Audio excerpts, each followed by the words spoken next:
The biggest reason budgets don't work for many of us is that our spending and expenses change weekly or monthly. When you're trying to stick to a spending plan, also known as a budget, it's easy to get discouraged the minute you go over. Tracking your spending lets you stay on top of where your money is really going. It gives you the big picture for all of your spending during the month. After all, what really matters is how far ahead or behind you come out at the end of the month. Hello, I'm Katie Gellings from the University of Wisconsin-Madison Division of Extension. On today's UW Mindful Money Moment, I'm going to talk about tracking your spending. Most of us have a good handle on the cost of our fixed monthly expenses. That is, those bills that stay the same month after month. It's those expenses that change a little or a lot each month that can really throw you off. If you have a hard time figuring out where your money goes each month, there are many different ways to track your spending. We will talk next about simple ways to do this.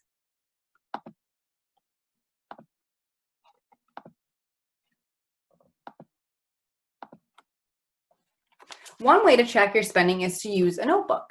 When you spend money, write it down right away. Keep a pen and paper in your pocket, car, or purse. You can also use your cell phone's Notes app to keep track of your spending, or if you have a smartphone, download one of the many free budgeting apps to play around with until you find one that you like. I use the receipt method to track my spending each month. You can do this too by putting your receipts in a folder or envelope and add them up at the end of each month. If you didn't get a receipt, write the amount on the folder or envelope to keep track. If you're used to looking at a calendar every day, write down what you spend, what bills are paid, and income received in your calendar as a way to track. You can also look through your checkbook register to track your checks and debit purchases. Or you can look through your monthly bank statement to help you track what you spend money on. If you usually spend cash, put your spending money for the day or the week in an envelope. When you take cash out, put your receipt in and write your purchase on the envelope. You can also divide your expenses into categories like groceries or entertainment if you're trying to limit your spending. When one envelope's empty, the money has to come out of another envelope. You decide. If you have a computer, you can enter your spending and income into a computer program that totals up your cash flow for you at the end of each month. Examples of these programs include Quicken or money-free programs such as Mint.com or Quizzle.com. There are many other free programs online too. Many banks offer online bill paying, tracking, text messages, online piggy banks for saving money, and other features that can help you track your spending each month as well.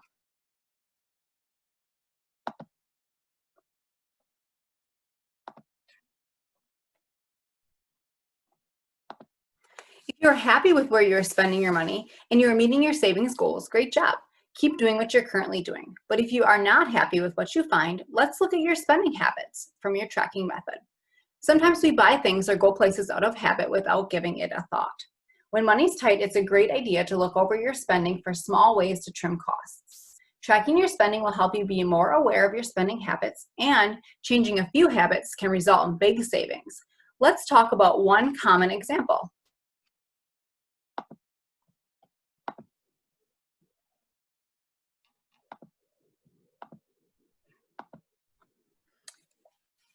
Do you go out to eat or get takeout regularly? Let's say you spend $20 each time you eat out.